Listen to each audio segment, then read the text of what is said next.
Hello guys, welcome back to Jestina's kitchen with another recipe. Today guys, I'm going to show you how to make super tasty jollof rice. It is an affordable and easy Senegambian dish. If this is your first time into Jestina's kitchen, don't forget to subscribe, hit the notification bell, and whenever I upload you'll be updated. And there is the list of the ingredients we're going to use for our jollof rice.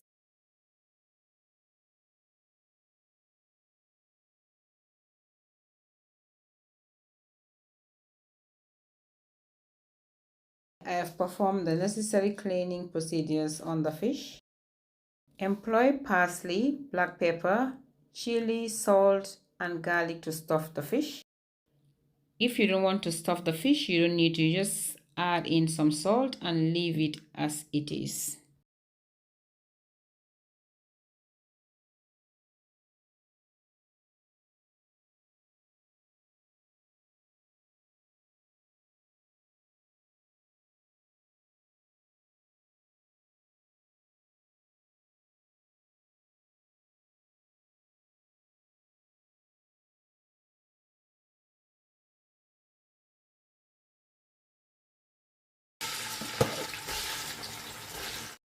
Saute the chopped onions, bell pepper, garlic together for 5 minutes until golden brown, and then add in 300 grams of tomato paste.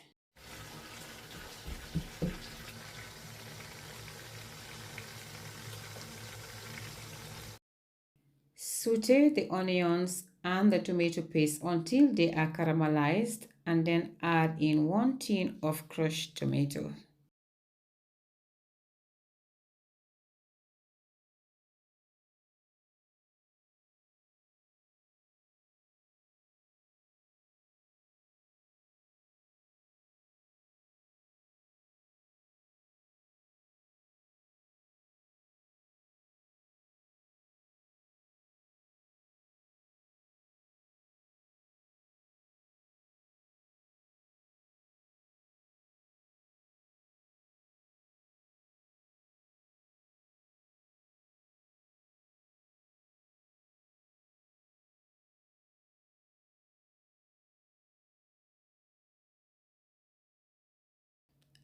Add in some salted fish if you have some, otherwise you can get it from your African shops.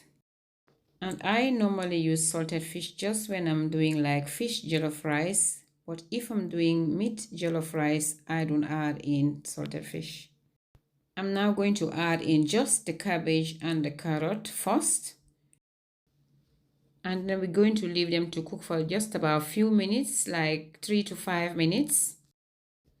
I'm now going to incorporate boiling water to expedite the process of the cooking.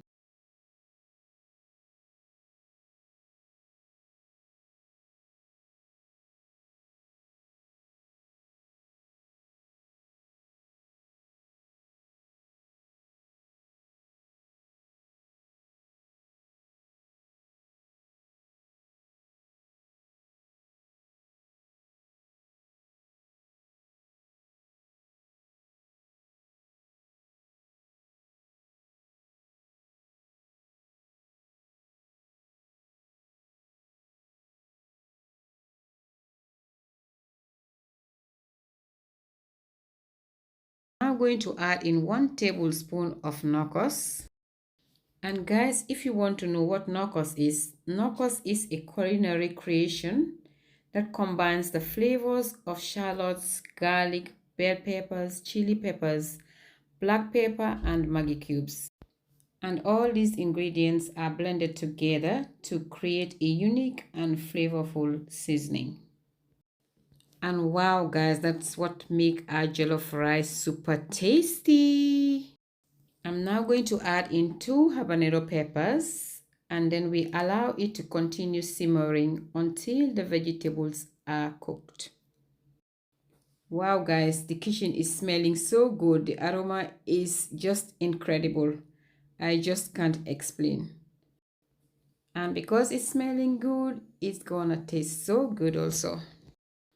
I'm now going to remove all the cooked vegetables.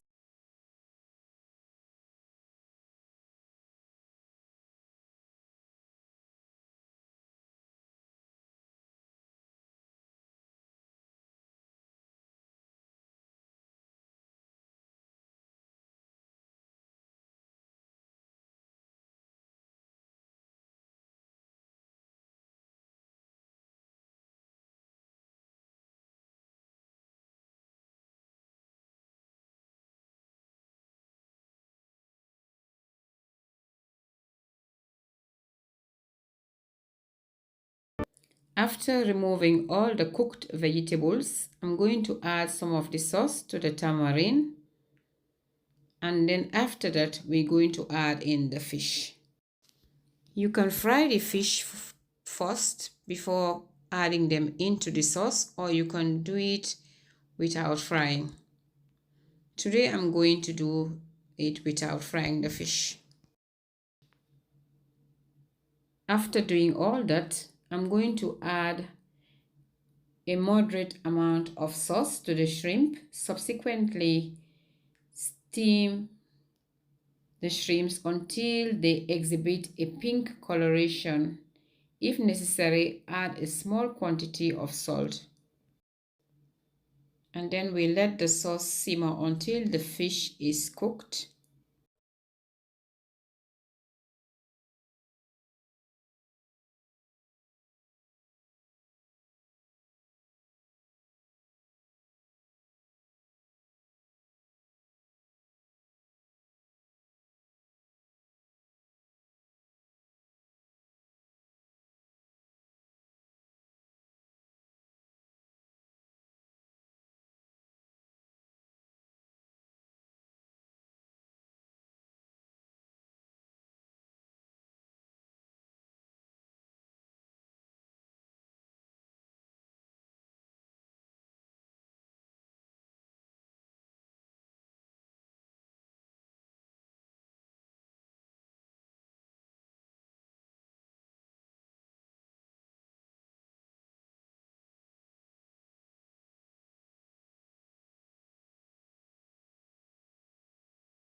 Reserve a small portion of the sauce in case the quantity proves excessive for the rice. Now add in the pre-washed rice. Ensure that the rice is thoroughly rinsed to minimize starch content. I am cooking 12 cups of broken rice, basmati rice. I measured the rice with the cup of a rice cooker.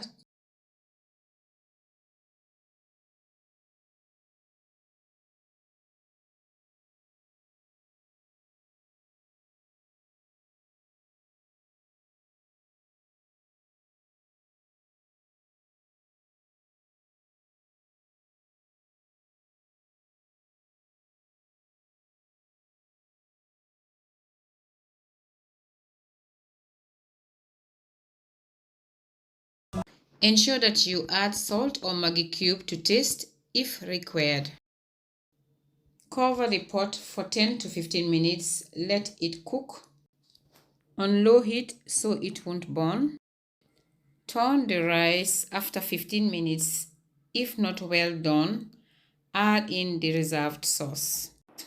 That will be enough to cook the rice.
for 4. After laying all the fish and vegetables, we now garnish with some steamed shrimps, olives, and then we're going to add in some tamarind and spinach puree on the side. We're gonna garnish with lemon or lime. If you're interested on how I make the tamarind or the spinach puree, just comment below and I'll bring it on to my next video.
So guys, bon appetit, and this is all what I have for you today from Jestina's kitchen. If you like what I'm doing, don't forget to give me a thumbs up, comment, like and share to help my channel grow. Bye and thank you for watching. See you next time in another episode. Take care of yourselves. Bye. I love you all and stay blessed.